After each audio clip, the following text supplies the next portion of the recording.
Hello and happy Thursday, or as I like to say, happy Friday Eve. I'm Coy Wire. This is CNN 10, and I'm here to fuel your mind and get you caught up on the latest news from around the world without all the extra stuff. Just all you and me and your news in 10 minutes time. We're going to start with our headlines today and the latest update on Mpox, formerly known as monkeypox. This infectious disease can cause painful rashes, fevers, and headaches, and can even be deadly. African nations could begin vaccinations against Mpox within days, according to the continent's top public health agency.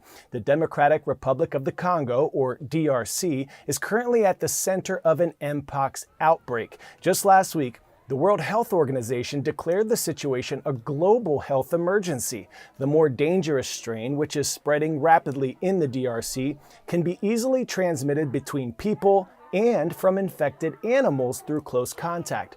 Since the start of the year, the continent has reported nearly 19,000 cases, an increase of more than 100% compared to the same period last year.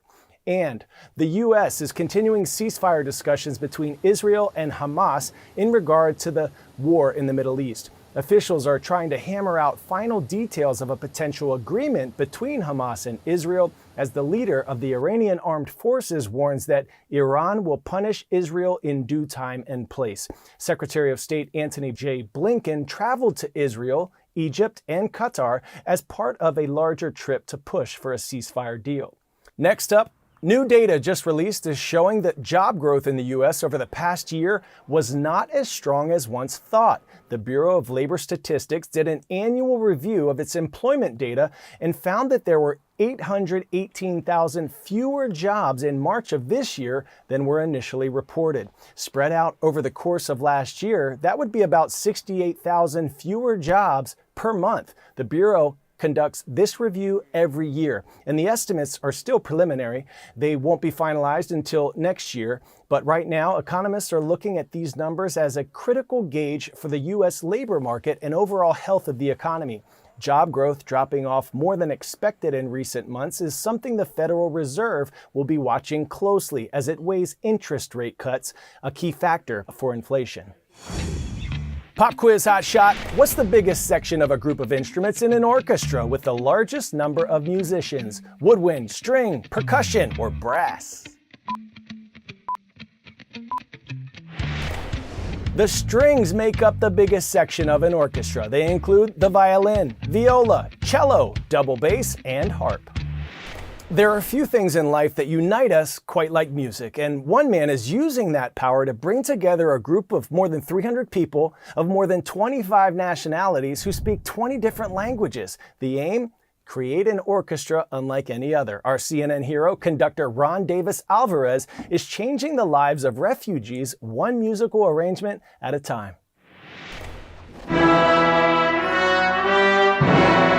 An orchestra is like a community. Different people, different voices, different melodies. Everybody have their own role and they all connect to each other. The violins listens the cellos and the cellos hear the trumpets. Imagine if the world worked more like an orchestra. We will have a better world for sure.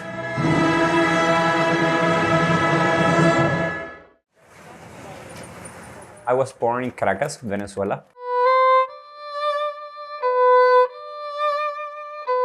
I fell in love with music from my first class when I was 10.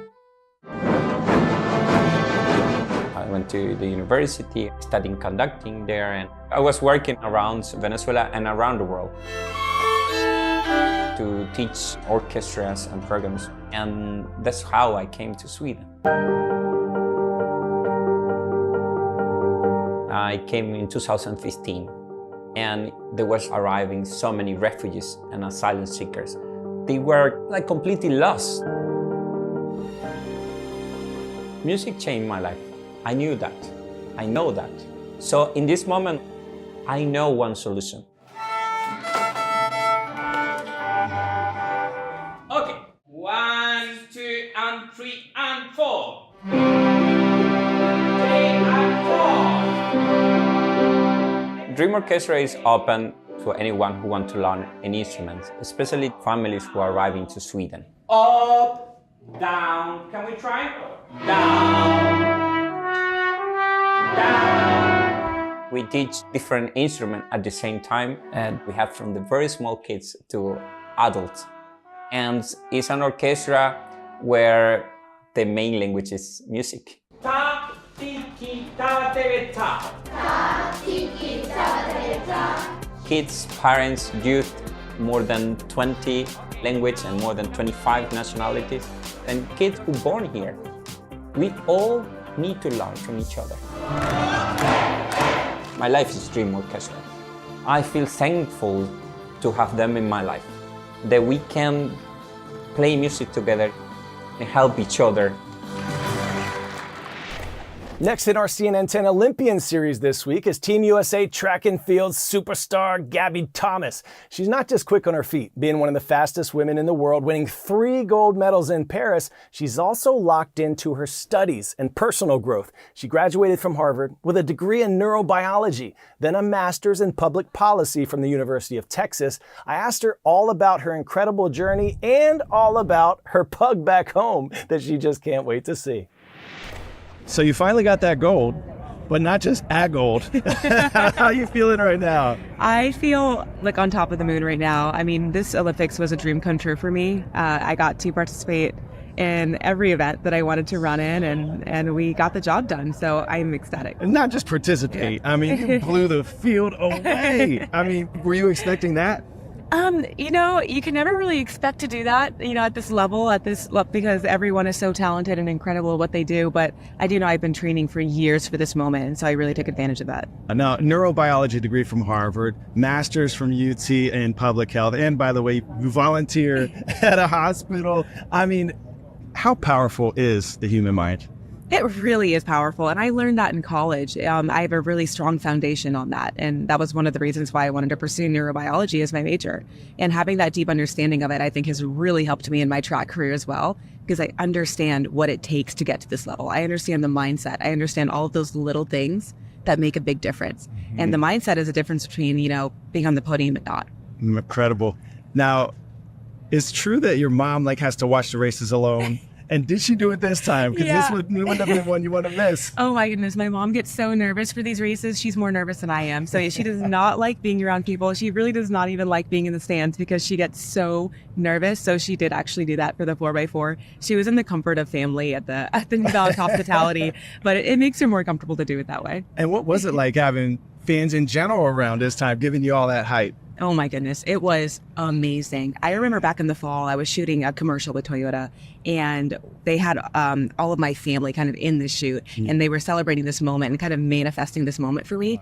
And it was exactly like that. It's like they had envisioned it and it came true in this moment, and it was incredible. I couldn't have imagined how amazing it would feel to share these special moments with them.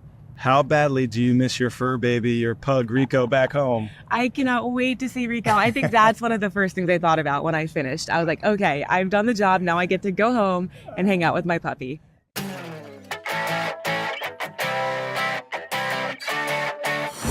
Today's story getting a 10 out of 10 is for anyone who had confused robot taxi on their bingo card. That's what some sleep-deprived San Francisco residents say has been keeping them up at night for weeks. The racket that's keeping them up is from honking driverless taxis that have been returning from picking up fares to a neighboring parking lot. They just seem to be getting confused.